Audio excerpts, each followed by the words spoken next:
Hey there, and welcome back to Cosmic Crypto. In this video, we're going to be talking about Internet Computer, ICP. Let's go.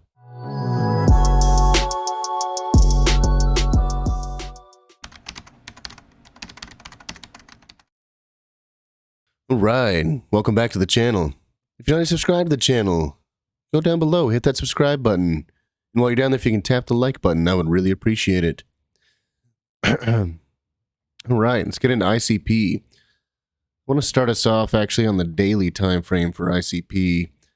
As you can see, we had this possible flag forming right here, and then we obviously had the big breakdown. This was due to, whether this was due to Kraken getting fined or lending being attacked in the US, whatever it was, we had the crash. We did need resets on all of the indicators anyway, so it actually was very healthy for the market, but we did fall out of this flag here, which I thought was not a good thing. But we did hold support right here at the 55 EMA, which is nice. And then you can see this big candle that we had here, and we're actually back into the flag, which is a good sign. And it also looks like we're about to print a green dot on the Cypher B down here. And we held the 40, at least above the 40 level on the RSI on the daily time frame. So that is good news in my opinion. And if we pull a fib from this bottom down here to the top up here, so we did break through the 382, but we are right now right on top of the 382, regaining it as support as we speak. So this is great. That's a good sign for continuation. Let's go down to the 12 hour.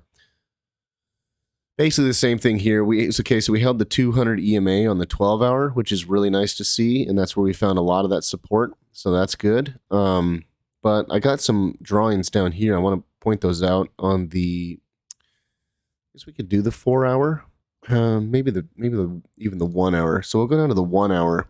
And what I was noticing here on the 1 hour is we were forming this, wedge here. And we also, just the RSI kept rising, the wedge kept rising. The breakout happened. We came back, we retested it, and then we've continued on. And now we've retested this other macro fib here, and also the bull flag trend line that I had drawn here as well. So that's a good sign.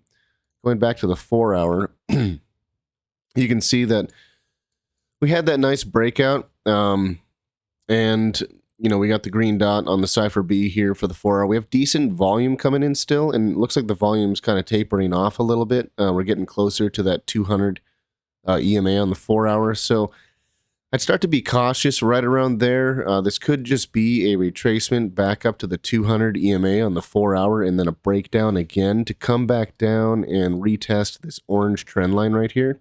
And the time it would actually do that, there's a chance we hit that 200, come back down, and then retest right at the same time and hits this 0.5 fib and the trend line, which would be good support in my opinion. This is the macro, or no, it's not the macro. Well, it is a larger time frame fib from the daily, from this bottom right here to the top to bring us down to the 0.5. And then it also lines up nicely with where this trend line is kind of starting here. So we've got one touch here, and this would be the third touch. And, that in my opinion, that'd be pretty good for continuation after that. I think if you're looking for one of the better buy opportunities, if you believe that this market is going to continue to the upside, then roughly around the $4.90 level might be one of the better buys.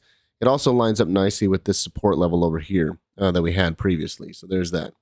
But that's kind of what I think might happen is we get that move, hit that 4 hour 200 EMA, then roll over again and then retest the 0.5 fib and this trend line touch right here. Even if it's just a quick wick down there, we can do that as well. But I would say just be careful right here. Now, obviously, this whole retracement back to this line here doesn't matter if we break above, in my opinion, closing a few 4 hour candles above the 200 EMA here. If we can secure this 200 EMA, so break above it, hold some 4 hour candles above it, and then especially break above this heart line of this flag that I've got here, and then retest that, and then continue on. That would actually be fairly bullish. That would be more bullish, obviously, but I don't know. I'm kind of iffy on that. I'm kind of maybe like 60% thinking we're going to hit this 200 if we even get to that, and then roll over and come back down to retest a lower time frame. And also, let's check out the fib from this high right here down to the bottom.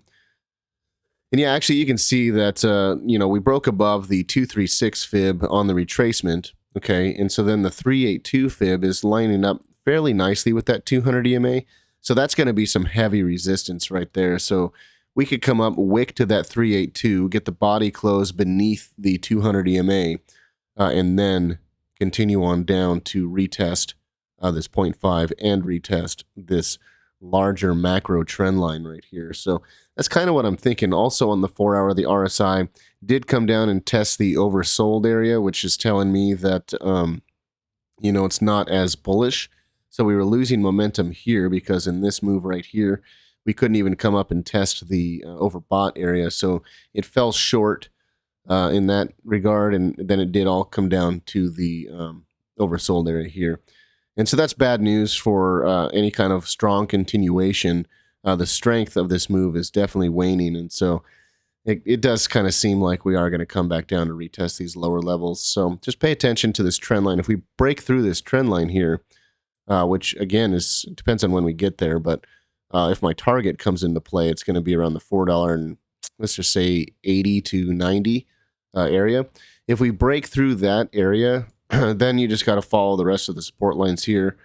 Looking at the 618 support lining up with the $4.60 level, and then obviously, if this is a lot stronger push to the downside, we could come down to the 786 at the $4.23 level. But once we get down there, then I'm getting a little concerned because we've broken our trend line to the upside. Honestly, this is kind of looking like a fourth wave that's being formed right now. So if we go to, let's see if it's on the 12 hours. Yeah, the 12-hour time frame kind of looks like a fourth wave being formed. So we've got our first wave right here coming down for our second wave. The third wave is obviously the longest wave. And now we're coming down for our fourth wave, which the fourth wave should really only come down to the 0.5 fib here, which is right where I'm saying that we might find support. And then that would create our fifth wave, which if we measure it out, I'm going to guess it's going to take us to the $6.80 level. So let's just measure that out really quick. So we did from wave 1 here to, let's just assume it comes in right here at the 0.5 fib. Actually, that could bring us all the way up to the $7.30 level. But let's also do a percentage measurement. So wave 1 in this instance would be a 26% move. So a 26% move from wherever wave 4 might come into play. That only actually brings us right back up to the top of wave 3 here, which it doesn't have to go there. I actually think it's more likely to come up to the $6.80 to the $7.30 area for a possible, if this is a wave 4, going up to wave 5. And then after we get there, we obviously get our ABC correction back down to probably retest the third wave right here around the $6.25 area, and then continue on for another larger impulse to the upside, something like that. So, and actually this wave C could just, come right here and continue on our trend line right here. So, you can see how this could play out. You get the waves here. Fourth wave comes in, create the fifth wave, ABC back down to the support line, and then continue on holding this support line all the way up. But that's pretty much all I got for ICP. Hopefully that helps you. If you like this video, please subscribe to this channel, hit that like button, share it with your friends, and I will talk to you later.